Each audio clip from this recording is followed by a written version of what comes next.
I'll just begin. I guess after Roti Kapda Makan, and we've heard it from our previous conversation as well, very, kind of in-depth information on that. After Roti Kapda Makan, mobile has become the next, necessity in Indian kind of market as well. I would like to play a movie Mini Cooper one, before we begin our conversation. It's the first Mini which has 4 doors, 4-wheel drive, 4 individual seats, and measures over 4 meters long.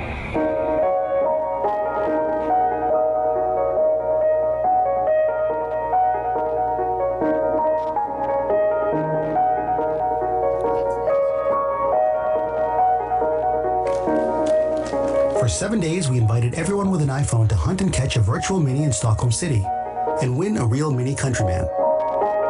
You used an app where you could see the location of the virtual Mini, all other players, and yourself.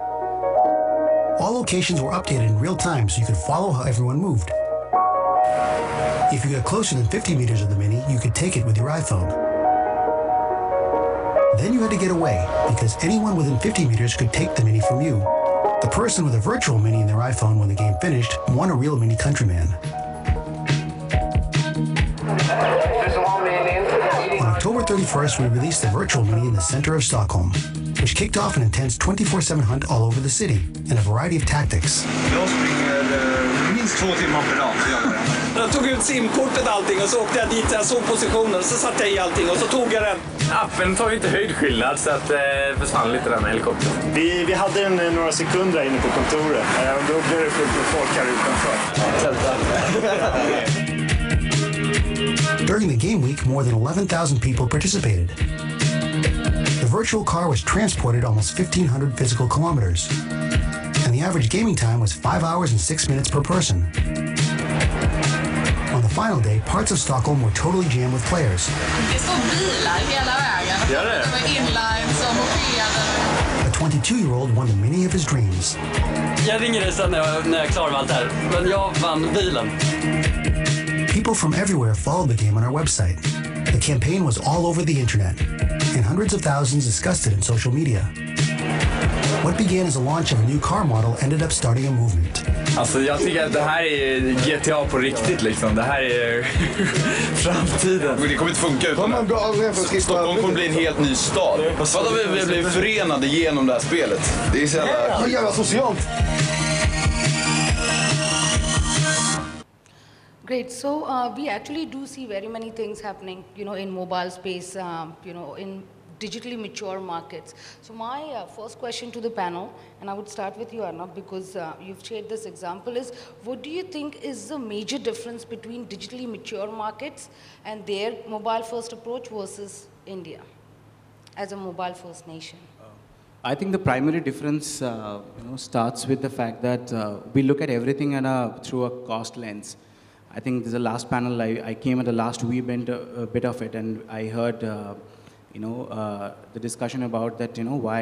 How is it a cost-effective medium to look at it?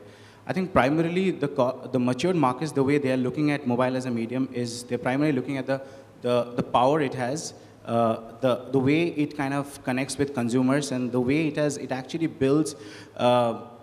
Shareability. If you look at this example is actually one of my personal favorites, and in my last assignment I was a part of the team that worked on it somehow.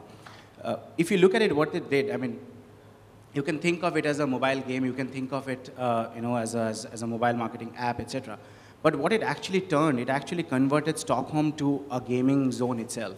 The entire country, or people who had an iPhone, or the youth, primarily played all across the entire city. So I think the power of mobile is actually bringing digital to the real life, and this is actually primary consumption medium that every individual, every consumer carries. So to answer your question, I think matured markets are looking at giving the power to the consumer's hand through mobile phone, while we are looking at it as it's a cost-effective medium. Let me spend less dollar and I get converted. So, Nilay, based on your experience, do you think that we are still to get there in terms of, having more of an experiential use of mobile vis-a-vis, utilizing the platforms that are already there, so majorly social based or, your WhatsApps or WeChats? Yeah, I think what I'll just add upon that is while advertisers can come up with great concepts like such, the bigger challenge in countries like India, which is extremely diverse and really scattered across, even with almost about 150 million smartphones, the biggest challenge is how do you distribute your piece of innovation, which is if in the form of application, it is even more challenging how do you distribute application. People with proper businesses in their application are unable to distribute their application properly in the market. Now imagine for the advertiser if they will only think of an application as the solution to their marketing concept. So I think what they obviously need to understand is where is it that the audience is spending their time and what is the evolution of such kind of platforms. So for example, in case of WeChat, the evolution of our platform into offering an official account kind of a service which lets advertiser brand or services to really build almost like a mini app on top of WeChat and use that audience to distribute that kind of communication is possible actually. So I think that's where India or many other mass markets, typically China, India, these kind of market, are evolving into, and a lot more advertisers need to look at it that way. So, and also in terms of LinkedIn as well, I think, gamification is one thing and real problem solution model is another thing. So in that case, do you think that mobile is going, I think I know that it is, primary channel for you to, look at it in a different way? Like what is the major kind of difference when it comes to consumption in Western countries in terms of LinkedIn and India? Before we discuss mobile and digital, right? Yeah. Most important thing we at LinkedIn consider is the customer journey, the path to purchase, right? And that path to purchase has changed. Raghav referred to it in the last session. Consumers are more on digital, they're more on mobile, right? We focus on B2B and high consideration B2C customers, where the journey itself is long, right? The customer stays on the decision for days, weeks, months. And in that, both digital and the website and mobile becomes very, very important, right? So I think more than anything, as advertisers, as marketeers, or we as publishers, we should focus on the decision journey and stay in that decision journey, because if you miss some part of that decision journey, then you are not going to be in the consideration set. So that's the first perspective. Second is, there's a lot of discussion on who are those mobile consumers. There's a lot of discussion on even on younger generation as a mobile consumers. We at LinkedIn, we see it across, right? So we see good usage of mobile across different age segments, different seniority segments, as well as we see still good sprinkle of desktop in the middle of the decision journey, right? So I think the point I'm trying to drive is it's really you need to focus on your audience and what they are doing and what is their path to purchase. All right, great. So I think app, no app, or utilizing your native apps and building on top of that, I think all of that is valid. India, we call ourselves the next smartphone nation. 900 million mobile phones, only 130 million smartphones so far. So the KKT was born, right? So everyone knows about Kaan Ka Jura Station over here. Does everyone know? Because we do have a video otherwise to play before we get into our next question. How did Unilever reach a rural population that's plagued by daily power cuts and only has 20% traditional media coverage? We created our very own media channel on mobile. And in just 6 months, this has become the biggest media channel in both our target regions of Bihar and Jharkhand. With a combined population of over 137 million, these regions are key. We knew that mobile ownership is 3 times higher than TV and that they were the main source of entertainment due to their battery charge. So, to integrate Unilever's brands into their lives, we created a new media. Leveraging popular content, we launched our own mobile-based media channel offering free, on-demand and always-on entertainment.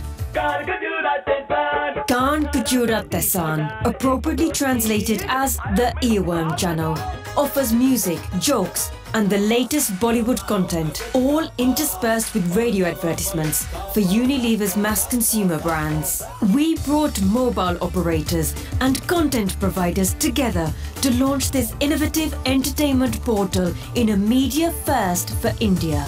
To launch the station, we invited our audience to call a unique number and hang up, prompting us to call them back with popular content.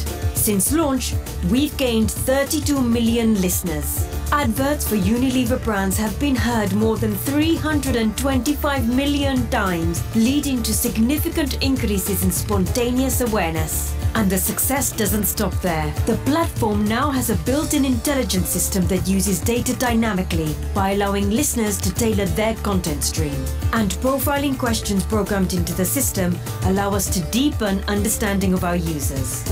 We brought rural India out of the media darkness by creating what is now its biggest media channel. मेरे को ऐसा लग रहा है कि एक revolution मैंने एक दिन में 4-5 निकाल किया है. Making a huge difference to the lives of the people of Bihar and Jharkhand and a huge difference to Unilever's brand presence. I have a bit of a controversial question to ask over here. So everyone knows that, and this is to the whole panel, but we'll begin with you. We all know that missed call is a huge phenomenon in India. It is working really well for brands. But are we just following that trend?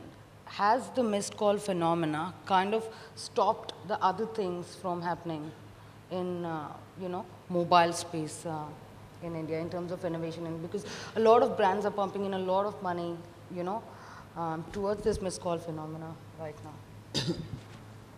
So I'll just take a little bit of a macro view before we get into your question. I would just build up on what Ashutosh mentioned in terms of following the customer journey and following what is it that they really look for, right? So for a bank of our, I work in a bank, the bank caters to a variety of audiences, right? Right from the people who have the best smartphones to the rural villagers, etc. So their means and their sort of looking for information is very different. And missed call, I would say, is one of the ways that people are reaching out, brands are reaching out, companies are reaching out to their customers. But having said that, we have also seen, farmers are using the mobile in a different way to get prices from various markets or various places. In fact, we have done a tie-up with Reuters, and we provide this as a facility to some of our the farming community, as a service that we provide them on mobile. For us, therefore, we have to, straddle across the various customer segments and look at their needs, look at their ways of consuming this content, different content, right? And we have also tried the missed call, by the way, in certain activations that we have done at the rural part of the country, and we have seen good feedback on that as well. So I won't say that this is, kind of dominating everything, because slowly I think people are trying to discover content a lot more. What this example did was actually help them discover so much of content without, having to go somewhere, right? It was right there with them. So I think this was a brilliant example of how a company could, really utilize the whole idea of missed call and yet, deliver content at the right place. Great. So solving a problem and therefore a technology kind of exists.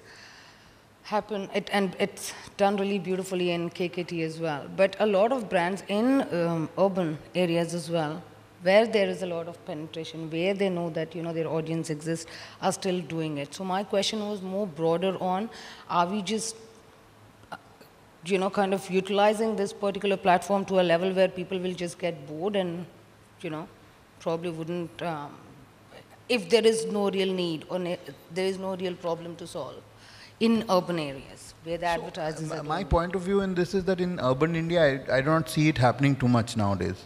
You actually go to the segment which may not be able to afford discovering content in a certain way, and that's where it is being used. Otherwise, I do not think it is being used so often. Internet is becoming cheaper. If you look at the telcos' balance sheets, etc., they are their data consumptions are really, helping them gain profitability, and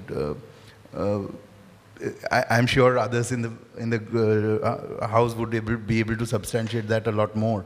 But the consumption of data is really increasing, so I do not see that problem happening in urban India. Smartphones are becoming cheaper, and people are really discovering content, and I think... I'll just add 2 points here. I think should be relevant to this. I'm sticking to your missed call point here. One is that, see, this kind of initiative, while it helps the people out there who are unreachable to get a good piece of entertainment on their phone, and also gets Hindustan Lever a good amount of reach, but what it is further doing is educating the audiences with the possibilities that are there with the mobile phone that they have in hand. It also samples out the amount of content and the kind of content that they can consume, and probably educates them that, if this is possible with mobile and a little bit of more exposure towards that there is something called a smartphone, it sort of graduates them to a better quality of content and better way of consuming that content on a smartphone. So that is one, I think, that it is doing. Two, I think the usage of missed call for various purposes in the businesses, I think that would continue for some time, and I would refer it that it will continue for the reason that in India there are always two kind of audience. One is which we have learned, that those guys who have graduated from a feature phone to a smartphone, it does not come naturally, and for them internet for the first time is actually on mobile. It does not come naturally to them to go to a Play Store and actually discover pieces of softwares called application and then download them. So you'll see a lot of applications have continued to tell people then that just drop a missed call to us and we'll send you a link and you download the application from there. So that is also a reason that this is still continuing, because there is no behavior for a lot of people graduating from feature phone to smartphone still to go on an app store and actually discover the content or application. Have you ever used actively missed call service as well for? In my world, no. Right. So we deal with professionals, and and the whole idea is for them to come through the app which we have. Having said, the only other parallel I can draw, which is not exactly missed calls, but the point is one of our advertisers wanted to reach out to small, medium businesses, and they started working with us. And one data point which really surprised me is that at the end of it, when we measured it, there were small, medium businesses from 450 different cities in India, right? So I think it goes back to what Shankar said. It depends on the audience, it depends on the reach out. We thought some of those cities, the awareness of LinkedIn plus the usage of internet be difficult for this advertiser to reach, but there were 450 cities. Some of the cities were literally in the interiors, and when we asked them, it was mobile usage, right? So they were coming through mobile. They said the utility for them to be online, to grow their business is much higher, and mobile makes it easier, right? So again, not directly to your question, but it depends on the audience, and what you want to achieve with that audience is really going to be important. But the reason I asked you is because the role of LinkedIn, it is a platform for people to connect and things like that, and there would be a lot of people coming from such areas where they do not have access to internet, but they would still have ambition of going and working with MNC and things like that. So but businesses probably is a better area to tap into. The only other thing which we did was, from an activation perspective, was to be part of the mobile ecosystem when you buy mobile. So a smartphone should have LinkedIn app before. It should be already installed so that usage is higher. So we worked with some of the handset manufacturers like Nokia Asha. It was pre-installed, so it was going to the tier 2, tier 3 cities where people already had the app on it. So they can start using it much more easily, and they can discover LinkedIn.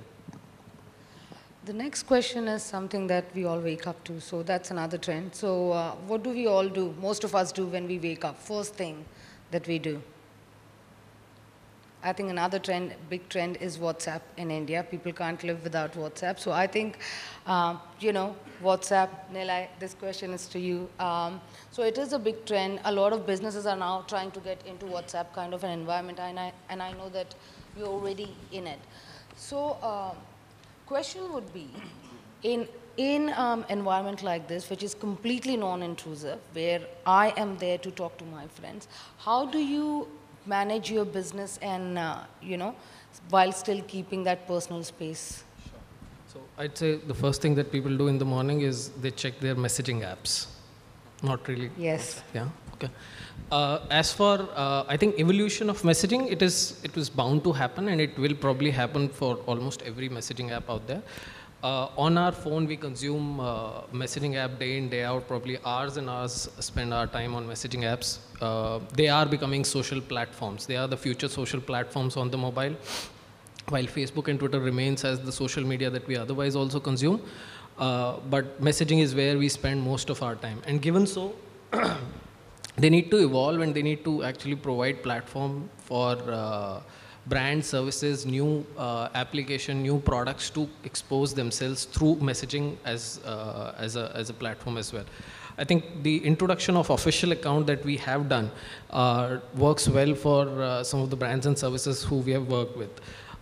Picking up your point of is it intrusion? No, actually not.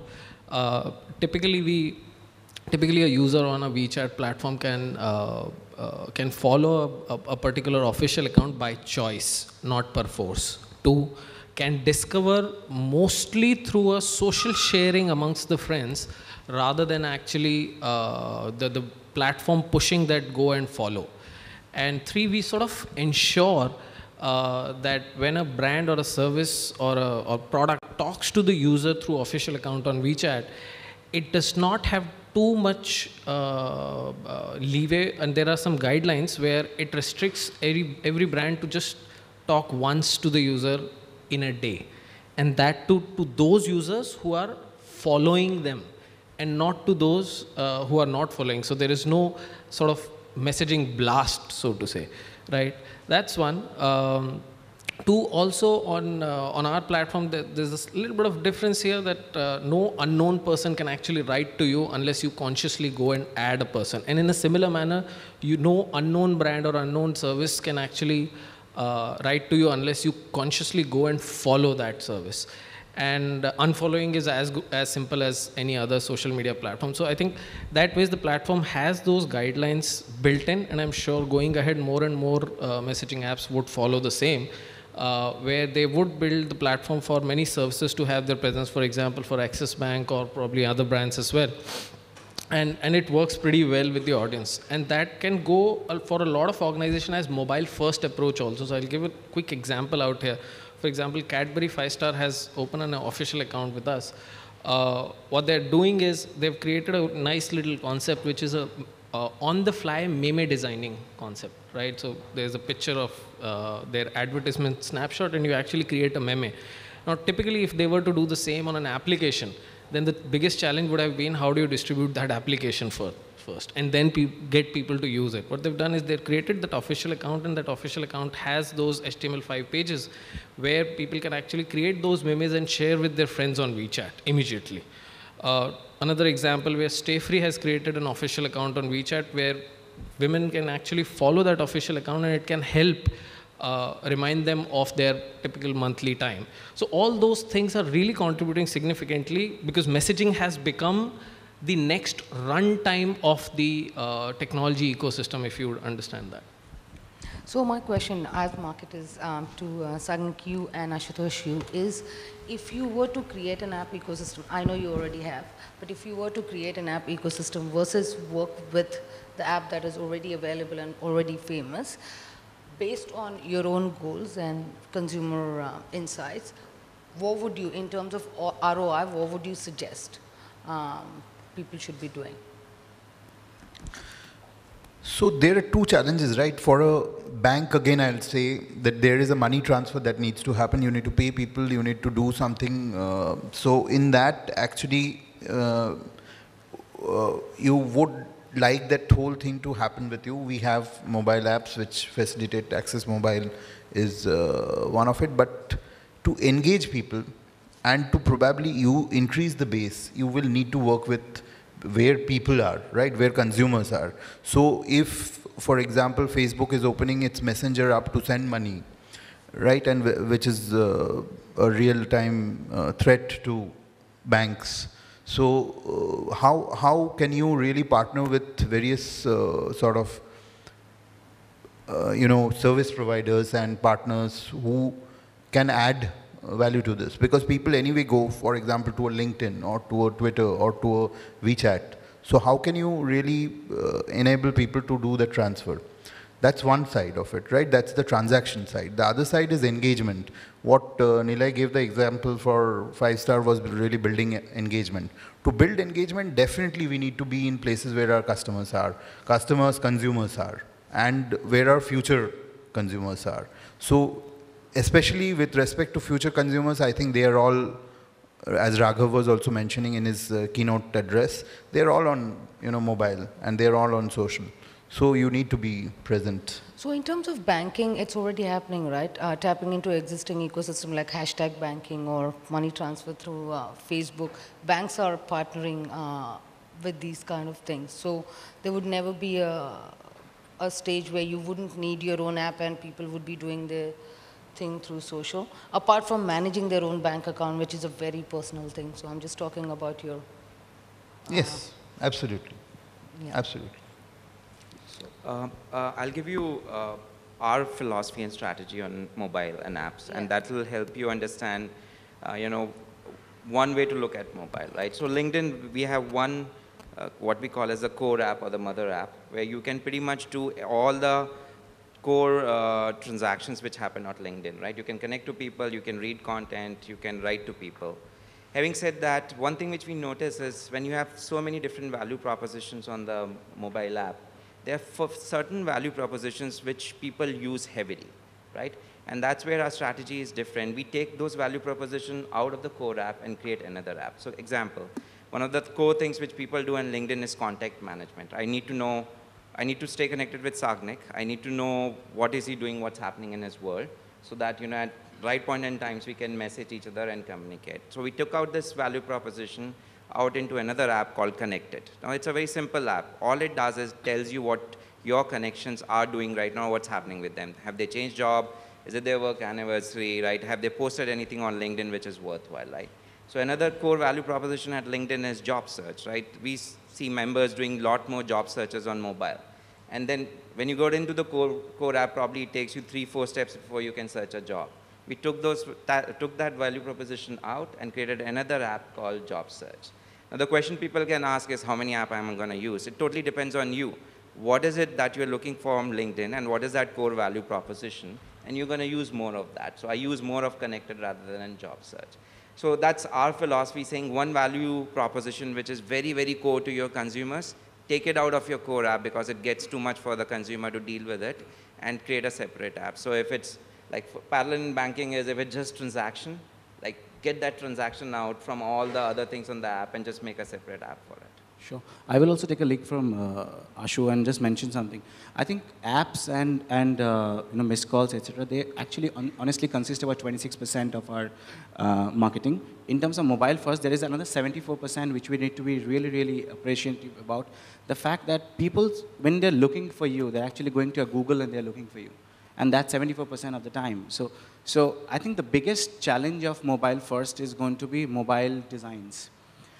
Apps are mobile friendly, and that's why they're mobile apps. I think what a lot of brands are missing out today is to essentially create designs which are mobile friendly. And if you look at Google information or Google data, they are actually now putting extra weightage for brands to have mobile friendly design. So I think one of the things that I was actually interested to discuss on this panel is actually, and probably Sagnik, you can also respond to this, and how are you actually probably taking design, mobile design in mind while designing properties for you? Is it your agencies are probably designing first for your mobile screen or for your web first, or is it still the same approach of designing a website first and then deciding how to fit it to a website?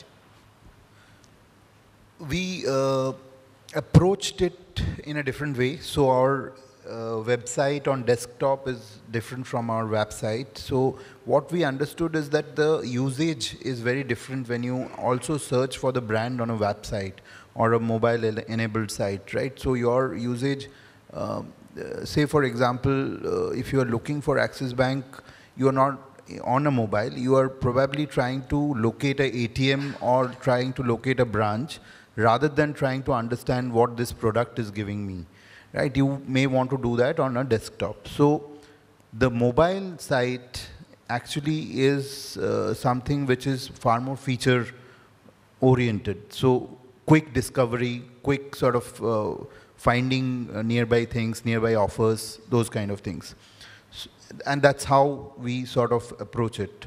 And we recently sort of launched, we have a blog which is about, it's all about money, and it tries to educate people on, you know, financial related matters. So that is something which we launched, which had a sort of compatibility between the main site and this. However, the way the content is sort of displayed is very different. You have your social plugins, etc. You can share the content, you can get in and you can sort of get the content that you want to sort of read. So your interest may be very different from my interest, and therefore you can sift through it quickly. So at least for us, we are trying to approach these in a little different manner, the desktop versus the mobile websites per se. So I think for you guys as well and for you as well, I think one question that I had personally is so as Sagnik just mentioned, I think it is not how, and as Steve Jobs said, it's not how it looks, it's how it works as a design. So as JWT, do you guys also look at you know, designing stuff which are primarily where the content searchability is the key and not really how it appears? Is that one of your approaches? Absolutely not. So we have a very different approach to look at. I mean, right now, responsive has just become a hygiene, right? So you start designing mobile first. So that is mobile first design followed by making sure that it's SEO friendly. So those are two things when it comes to web build that, you know, that are going to be always a part of consideration list. But it's also a journey on which every brand needs to go through, right? These decisions cannot be just made like that. So if we are a part of that journey with the client from the beginning, then it's a different thing. But then taking the client on that journey is another thing as well, because I think it needs to be seen and heard, and enough examples need to be out there for also clients to understand that mobile first design is not something that just happens in a jiffy. It also needs a lot of commitment. It also needs a lot of, like, you have to follow that UX, UI, you know, test, implement kind of a journey. So that's how we do it when it comes to website infrastructure. I'm sure you follow the exact same thing as well. Right. Yeah. So I've been told we have to wrap up quickly, but I have a last question for everyone. It is actually going back to the basics of why mobiles exist, right? So there has been a debate always in the market when it comes to mobile. The more service and utility driven your content or app or whatever it is, the better your chances of success. So I think we'll begin with you, and we'll just get everyone to talk about. So the question is, there's always been a debate that when it comes to mobile, the more service and utility driven content or applications that you have on mobile, the better your chances of success are going to be. Yeah, I think, again, I'll say the user journey and what I mentioned to Arnab in terms of what people are doing in the different platforms. I think that is something people need to understand, brands need to understand, and build it accordingly. So we launched a program also last year, Dining Delights, where we saw, when we studied the whole search phenomena, we saw that when people are searching for dining on mobile, the behavior is very different. They are trying to find the nearest restaurant. But when they're searching for dining from desktop, you know, their behavior is completely different. They are trying to find various cuisines, what is it that they can do. So, see, there is a difference, right? And therefore, for an advertiser, marketer, that kind of approach is what needs to be taken. There was a gentleman who asked a question to Mr. Bell, I think, in terms of will advertisers sort of get into news? Of course we will. Of course, if somebody searches for dining, for that matter, I would like my Dining Delights offer to be shown in that, you know, context, so that there is a better pickup, and we will, as advertisers, get into that kind of a space for sure. So more of a service thing that would work, like when I'm looking for something, give me that when I want, kind of a thing. How about I think your point is pretty much valid. I mean, communication application is the testament to that, that if we serve the utility of communication, we are obviously being used more and more. But one of the interesting thing is that not every application or every service is going to be of the nature which is used every hour or every day. There are many, many services and many, many applications which are getting launched, which you'll probably use once a week or probably twice a month, right? For such kind of services, I think there are two kind of challenges. One is how do you sort of engage with the audience multiple times? Obviously, notification is one more way of actually reaching out to the audience and talking to them often. Two is that even before notification, the biggest challenge is again of the distribution, that if you are actually to be used probably once a month or twice a month, then would a user really keep you on the phone, download the app all the time? Or would he be happy with the WAP site itself? And in fact, one of the case where Snapdeal actually had shut down their WAP site and had again put it on is a clear testament to that, that they probably realized that not just application would work, because we are not going to buy from Snapdeal almost every week. We are going to buy probably once a month. And one would do that probably from a WAP site also, and not necessarily from the app. So I think distribution is something that people would need to, and many, many more services which are not in the utility space would need to understand in this particular mobile ecosystem and figure out ways of actually becoming more and more mobile first, and probably some other platform first also if required.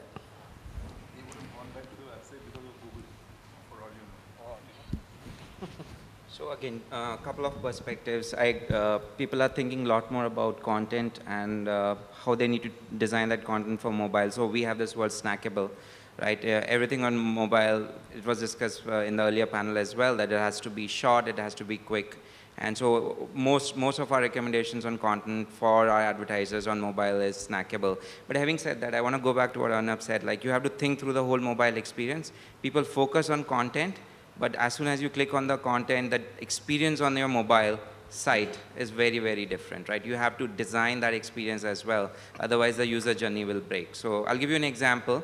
Most of us want to get something out of our consumers, which is usually we want them to fill up a form and tell us who they are and what they want from us. So contact us forms. Imagine that form on a mobile, right? You have done all the hard work on content. You have landed your users on the page where you want them to fill this form, but it's 9 fields. And on a mobile screen, if I have to fill up those 9 fields, I'm not going to do that, right? And that's where when you look at the data which comes through that contact us form, you will see Mickey Mouses and Donald Ducks, because people are just filling up whatever they want to get the content they need.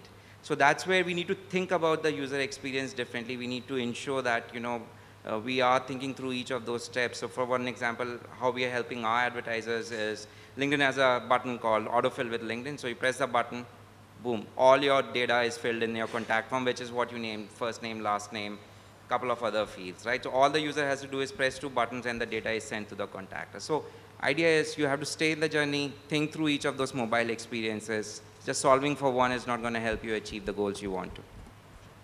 I have one more point to add over here is what we have seen, one of the best case studies of, I think somebody tweeted by saying that, when will we see more Indian case studies online? I was just reading it here. So one of the biggest case studies that we had on success stories in the country were of an app download, which was about 12,000 apps per day download. And it's one of the largest condo manufacturers of the country, and it was one of the most fun campaigns to be working on. Now, in such a case, what we realized after the campaign is that there was actually a drop of about 40% of the app post the download. So therefore, what it means that people are downloading the application, but they're not sticking to it. So I will take a link from what Sagnik said. It's not also about just creating an application to solve a purpose. It is also about ensuring that they're sticking to that purpose and therefore creating content pieces as brands for which actually we go back to that application. Please understand this, consumers are lazy. All of us are sitting over here are lazy, and we accept that because we want convenience, and apps actually serve that purpose. I don't know if you'll be surprised to hear, but about 60% of our e-commerce customers are coming from applications today, which essentially mean that people are actually ending up buying product through application, which is quite unheard of for me being in this industry for some time and seeing it. So I think there are a segment of application which are usable.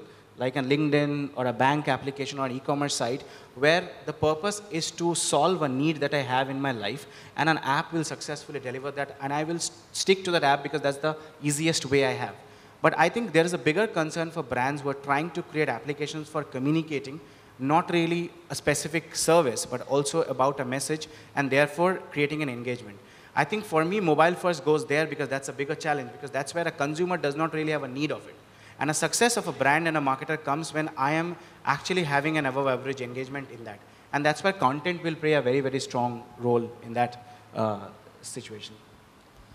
Great. So I think we are going to wrap up this. If there are any questions, please feel free to ask. But I think in the bullet points, if we have to talk about mobile first approach, I think it is more about consumer first approach, right? So as advertisers, we've always been about top-down kind of an advertising model, but it needs to be more of a bottom-up model, understand what the consumers want, define that journey, make sure that we are taking care of their pain points. If the pain points are not taken care of, then the success might be not that huge. So I wrap up with this. If you have any questions, please, yeah. Hi everybody there on the dais. This is Stuti Datanwala. Everybody has been discussing about the marketing, targeted marketing. But how WeChat and LinkedIn is really helping consumers or maybe businesses for targeting marketing and advertising.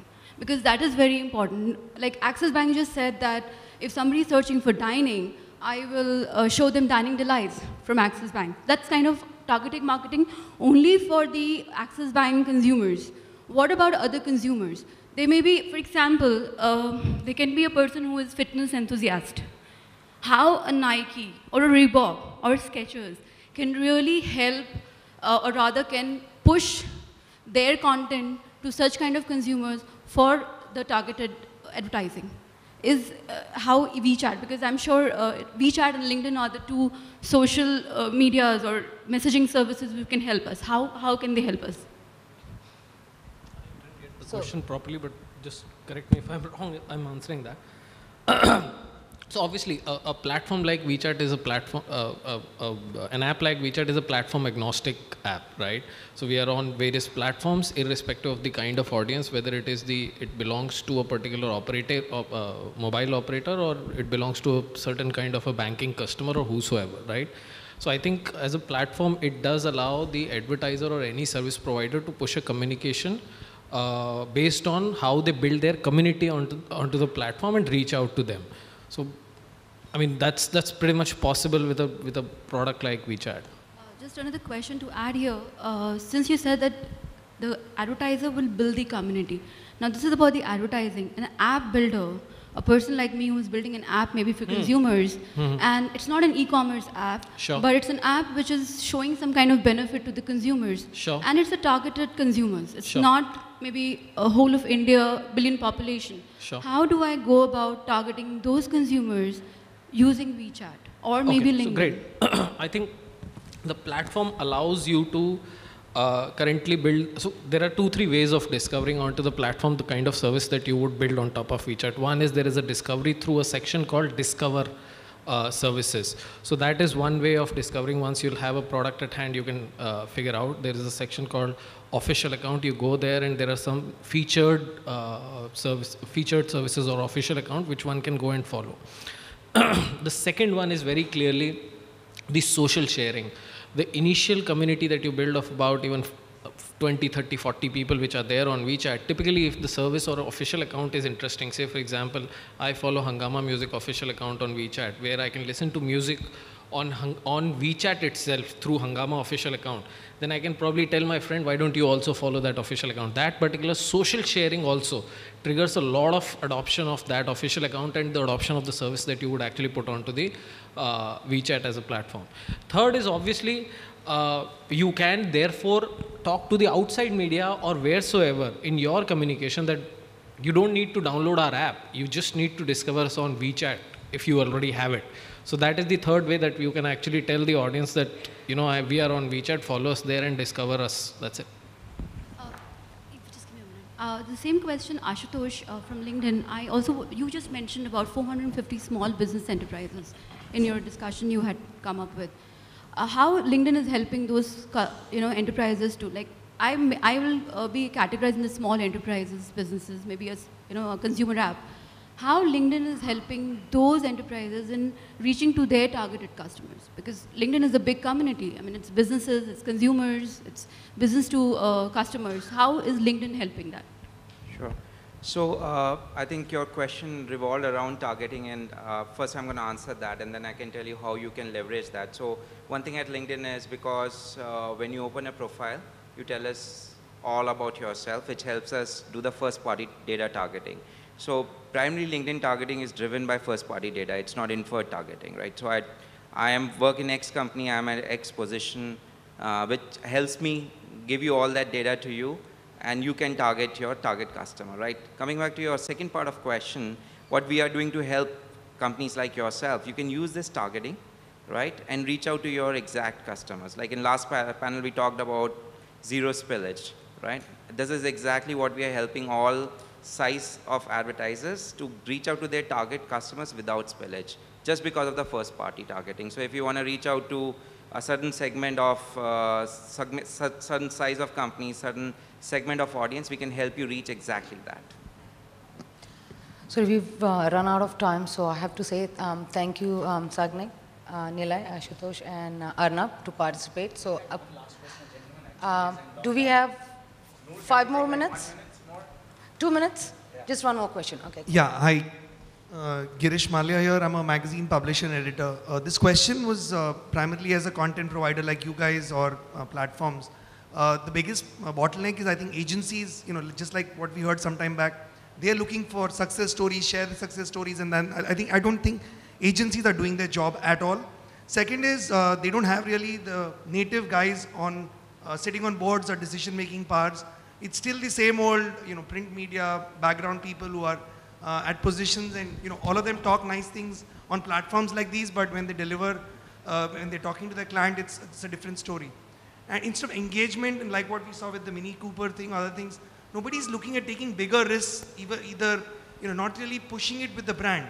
And personal experience says that it's a lot easier for us to deal directly with brands. Talking to Axis Bank is a lot easier than going through agency and explaining. No, I just switch off. I have to cut agencies out because there's no understanding of what's required for the brand or what can be provided using digital. So just share your inputs on what you experienced. I think, yes, there is a lot of clutter out there, and it is difficult to get through guys like Axis Bank, right? Yes, therefore, we have deployed a couple of BD people out here in Mumbai and probably at Delhi as well. Yes, we are trying to connect with agencies and probably educating them with the possibilities that are there with platforms. I'm sure LinkedIn also does the same. And if a commitment from our side is required, then we are happy to pitch with agencies to the client to probably explain to them the possibilities. Yeah, just to wrap up, I know you really want to wrap it up, but it's not fair to bucket everybody in the same boat, right? So there are agencies out there who are fantastic on content, who are doing some great thinking on how they can build mobile-friendly content, and you don't have to go far. Somebody sitting on your table, say hello to him. He's doing pretty well. Tushar is sitting right there, right? So they have a bunch of content marketeers and writers who are really trying to solve it for social and digital, right? So I get your point. There's a lot of clutter, there's a lot of frustration, but in the middle of this, there are people who are trying to work differently and think differently as well. Thank you, guys.